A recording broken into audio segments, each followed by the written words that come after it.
ನಮಸ್ಕಾರ, ನಮ್ಮ ಚಾನಲ್ಗೆ ಸ್ವಾಗತ. ನಾನಿವತ್ತು ಮೆಂತ್ಯ ಸೊಪ್ಪು ಮತ್ತು ಪಾಲಕ್ ಸೊಪ್ಪು ಹಾಕಿ ಬೇಳೆ ಪಲ್ಯ ಮಾಡ್ತಾಯಿದ್ದೀನಿ. ತುಂಬ ಚೆನ್ನಾಗಿರುತ್ತೆ ಅದು. ಎಲ್ಲ ಸೊಪ್ಪುಗಳು ಮಿಕ್ಸ್ ಮಾಡ್ಕೊಳ್ಳೋಕ್ಕೆ. ಈಗ ಅದು ಸ್ವಲ್ಪನೇ ಇತ್ತು, ಎರಡು ಸೊಪ್ಪು, ಅದಕ್ಕೆ ಅಂತ ಸ್ವಲ್ಪ ಎಣ್ಣೆ ಹಾಕ್ಕೊಂಡಿದ್ದೀನಿ. ಇವಾಗ ನೋಡಿ, ಇದು ಒಂದು 4-5 ಹಸಿ ಮೆಣಸಿನ್ಕಾಯಿ, ಒಂದು 4-5 ಪೀಸ್ ಬೆಳ್ಳುಳ್ಳಿ ಕುಟ್ಟಿಟ್ಕೊಂಡಿದ್ದೀನಿ. ಇದಕ್ಕೆ ಒಗ್ಗರಣೆ ಹಾಕೋಣ.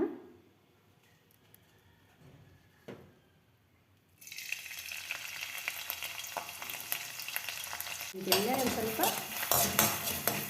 ಮೆಣಸಿನ್ಕಾಯಿ ಸ್ವಲ್ಪ ಹಸಿಯಾಗಿರೋದು ಸಿಗ್ತಾ ಇದೆ, ಸಣ್ಣ ಹಚ್ಕೊಂಡಿದ್ದೀನಿ.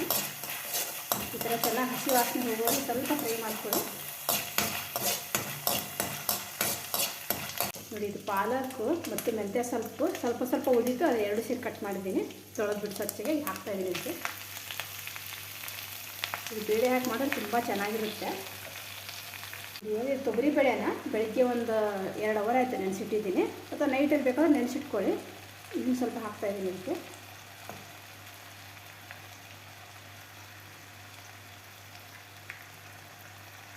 ಒಂದು ಚಿಟಿಕೆ ಅರಿಶಿನ ಪುಡಿ ಹಾಕ್ತಾಯಿದ್ದೀನಿ. ರುಚಿಗೆ ತಕ್ಕಷ್ಟು ಉಪ್ಪು ಹಾಕೋತಾ ಇದ್ದೀನಿ.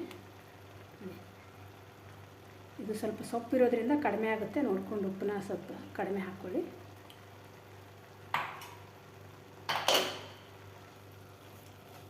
ಚೆನ್ನಾಗಿ ಫ್ರೈ ಮಾಡ್ಕೊಳ್ಳೋಣ ಎಣ್ಣೆಯಲ್ಲಿ.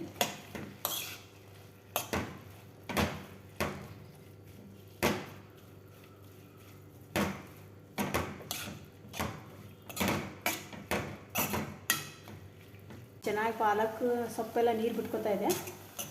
ಮಸ್ತ್ ಗಮ್ಮಂತ ಸ್ಮೆಲ್ ಬರ್ತಾ ಇದೆ. ತುಂಬ ಚೆನ್ನಾಗಿರುತ್ತೆ ಇದು. ಚಪಾತಿ, ರೊಟ್ಟಿ, ಅನ್ನದ ಜೊತೆ ಕೂಡ ಸೈಡಲ್ಲಿ ಹಾಕ್ಕೊಂಡು ತುಪ್ಪ, ಚಟ್ನಿ ಪುಡಿ ಹಾಕ್ಕೊಂಡು ತಿನ್ಬೋದು. ಸೊಪ್ಪಿನ ಪಲ್ಯ ಇದು ಮಸ್ತ್. ಬೆಳ್ಳುಳ್ಳಿ, ಮೆಂತ್ಯ ಸೊಪ್ಪಿನ ಘಮಲು ಮನೆಯೆಲ್ಲ ತಿಂತೀನಿ. ಅದು ಚೆನ್ನಾಗಿ ಅನಿಸ್ತಾ ಇದೆ ಪಲ್ಯ. ಸಂಡೇ ಎಲ್ಲ ಇದ್ದಾಗ ಮಾಡ್ಕೊಳ್ಳಿ. ಸೊಪ್ಪೆಲ್ಲ ತೊಳೆಯೋ ಸ್ವಲ್ಪ ಕಷ್ಟ, ಕೆಲಸಕ್ಕೆ ಹೋಗೋರಿಗೆಲ್ಲ ಮನೆಯಲ್ಲಿ ಇದ್ದು ಆರಾಮಾಗಿ ಮಾಡ್ಕೋಬೋದು. ಇದರಲ್ಲಿ ಮಣ್ಣೆಲ್ಲ ಇರುತ್ತಲ್ಲ ಸೊಪ್ಪಲ್ಲಿ, ಎಲ್ಲ ಕ್ಲೀನಾಗಿ ವಾಶ್ ಮಾಡಿ ಮಾಡಿಕೊಂಡ್ರೆ ತುಂಬ ಚೆನ್ನಾಗಿರುತ್ತೆ. ಬಿಸಿಯಾಗಿ ಚಪಾತಿ ಮಾಡ್ಕೊಂಡು ತಿಂದರೆ ಮಸ್ತ್ ಅನಿಸುತ್ತೆ. ನೋಡಿ, ಸ್ವಲ್ಪ ನೀರು ಹಾಕಿದೆ ಇದಕ್ಕೆ. ಇವಾಗ ಬೇಳೆ ಎಲ್ಲ ಬೇಯಿಸ್ಕೊಳ್ಳೋಕೆ ಅಂತ ಸೊಪ್ಪು ಆಲ್ರೆಡಿ ಬೇಗ ಬೆಂದ್ಬಿಡುತ್ತೆ. ಅದು ಫ್ರೈ ಮಾಡಿದ್ರೆ ಬೇಳೆ ಬೇಯಲಿ ಅಂತ ಸ್ವಲ್ಪ ನೀರು ಹಾಕಿದ್ದೀನಿ.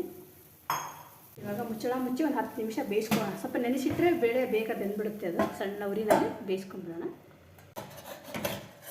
ಇದು ಹಾಕಿದೆ, ಇವಾಗ ಚೆನ್ನಾಗಿ ಬೆಂದಿದೆ. ಮಸ್ತ್ ಸೊಪ್ಪಿನ ಬೇಳೆ, ತೊಗರಿಬೇಳೆ ಸೊಪ್ಪಿನ ಪಲ್ಯ ತುಂಬ ಚೆನ್ನಾಗಿದೆ. ನೀವು ಕೂಡ ಮಾಡಿ ನೋಡಿ. ಇಷ್ಟ ಆದರೆ ಒಂದು ಲೈಕ್ ಕೊಡಿ. ದಯವಿಟ್ಟು ಸಬ್ಸ್ಕ್ರೈಬ್ ಮಾಡ್ಕೊಳ್ಳೋದನ್ನು ಮರಿಬೇಡಿ. ಸಪೋರ್ಟ್ ಮಾಡಿ. ನಮಸ್ಕಾರ.